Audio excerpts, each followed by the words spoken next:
Amen. Today we come to 1 Thessalonians 4, verse 9 through 12. And as we continue and go through the ending last chapter, coming up here pretty quickly, 1 Thessalonians, going straight into 2 Thessalonians after that, what we see very clearly taking place here is Paul kind of going step by step by step, because at the beginning of chapter 4, he began with the word finally. And so this is really all one thought of the life of a Christian. And the life of a Christian is kind of living in a tension between the now and the not yet. And we, to a certain degree, in our thoughts, in our faith, in our life, live in both of those at the same time. We live in the now where the Lord has us. What do we act like? How do we live? Where do we go? What are the words that come out of our mouth? And then starting up tomorrow and going forward, the not yet as well. Not wanting us to be uninformed about what the Lord has set up, his promises, what will happen and take place when that time comes. Knowing that we live in that time where the Lord will gather us together and say, you are mine in this heavenly kingdom. And while we look forward to that, we also live now. And it's a both and in how Christians are to live. Now and the not yet too. You could very well think of it in this manner. We live right here. Jesus could return tomorrow.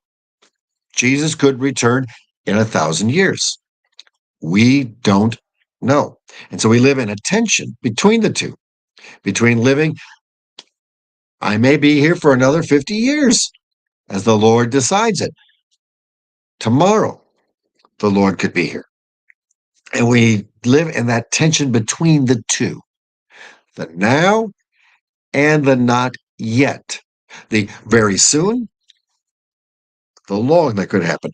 And that is a tension in our faith that the Lord puts there to keep us thinking about now, where the Lord has us, while at the same time, the tension of look what will take place. So we come to our verses, and he's kind of focusing right there on the now, and then starting tomorrow, don't want you to be uninformed what will happen and take place.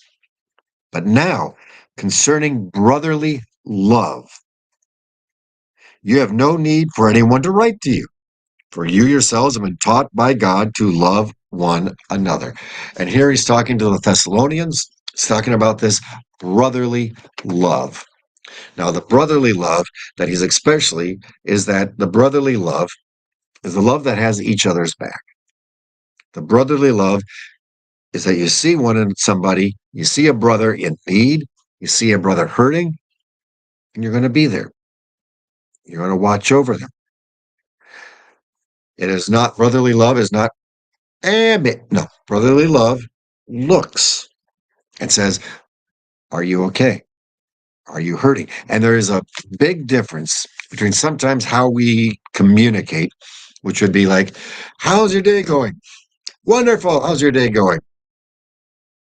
And then seeing somebody that might be hurting and compassionately, as we see often in the Gospels, coming to that person and saying, are you okay? Tell me about it. What's going on? I want to listen. And I want to be here with you. Brotherly love is that kind of love. The love that empathizes, doesn't always have the answers, but a love that will be there.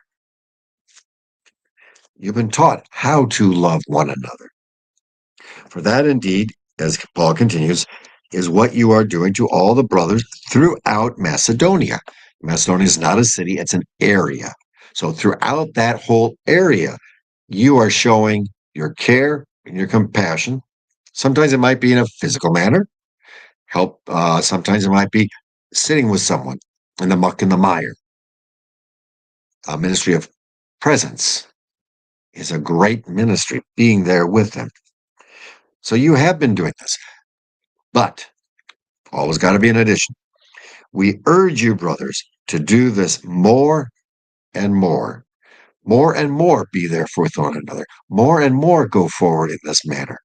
In other words, our life as a Christian is not, I finished.